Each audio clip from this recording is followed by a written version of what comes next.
আবার যখন আবার শাহজালাল সব আসলাম ওই লিয়া বলেছে বাড়ি করতেছে নষ্ট করতে ওই শেষে বাড়িছে আর কি।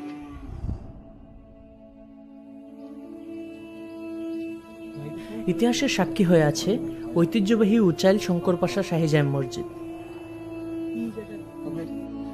500 বছর পরে এসেও এর সৌন্দর্যে বিন্দুমাত্র ভাটা পড়েনি। ক্রমান্বয়ে মসজিদটির প্রতি মানুষের আগ্রহ আরও বৃদ্ধি পাচ্ছে।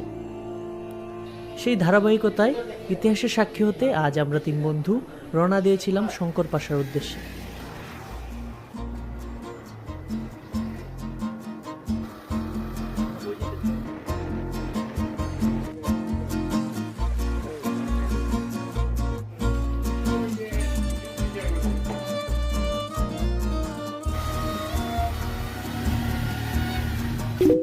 You have arrived at your destination.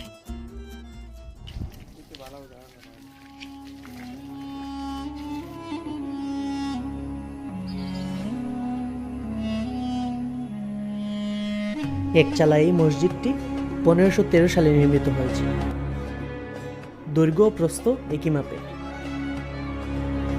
মূল ভবনের উপর একটি বিশাল গম্বুজ ও বারান্দার উপর রয়েছে 3টি ছোট গম্বুজ।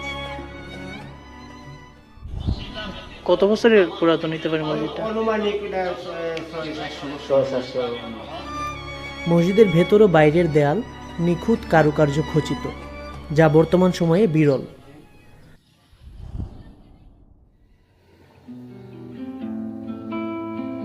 আমরা স্থানীয় কিছু লোকজনের সাথে মসজিদের ব্যাপারে কথা বলতে গেলাম।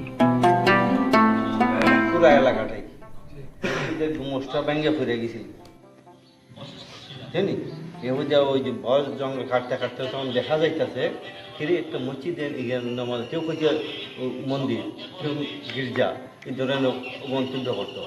এবার যা একজন আলেম আছেন ওই যে মসজিদ মসজিদ তখন মোষটা ভেঙেছে কিরম ওই আবাদ জায়গায় হয়ে যায় শেষে কেন এক মক্তব আছে মক্তব নামাজ আছে বুঝা ওটা ভেঙে ছাদ দিয়েছে। ছাদ দেওয়ার পরে দেওয়া নমাজ আমরা আবাদ হয়ে ঝিকে বানছে ওই মুখে গাইবে আর ছোটো গাইবে না।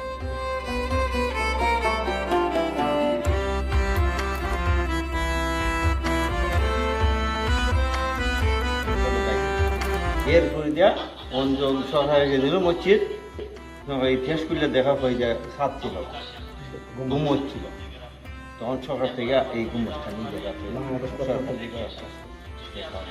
এখন যে গম্বুজটা সেটা পরবর্তীতে সরকার থেকে দেওয়া হয়েছে।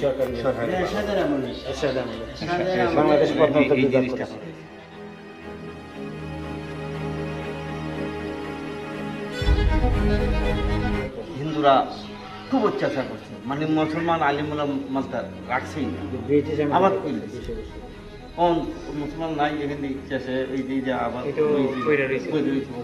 আবার শাহজালাল সব আসলাম ওই লিয়া বলেছে বাড়ি করতেছে নষ্ট করতে ওই শেষে বাড়ি।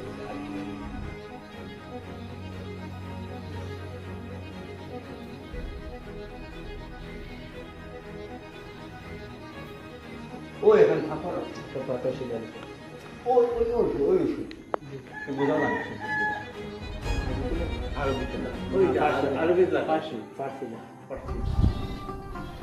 উৎকীর্ণ শিলালিপি থেকে জানা যায় যে এই মসজিদের নির্মাণ করেন সুলতান আলাউদ্দিন হোসেন শাহের প্রশাসনিক কর্মকর্তা মজলিস আমিন। মসজিদের পাশে আছে তার মাজার। পাশে বেশ কয়েকটি খেজুর গাছ রয়েছে, আছে কবরস্থান। প্রতিদিন এখানে 5 ওয়াক্ত নামাজ হয়।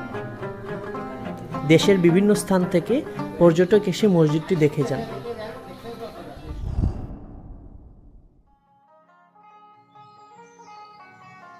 মসজিদের সৌন্দর্যে বিভোর হয়ে হঠাৎ আমরা আবিষ্কার করলাম সূর্যের আলো পড়ে এসেছে। এবার বিদায়ের সময় হলো। এভাবেই আমরা 3 বন্ধু মিলে রহস্যময় এক ইতিহাসের সাথে নিজেদের বর্তমানকেও জড়িয়ে ধরলাম।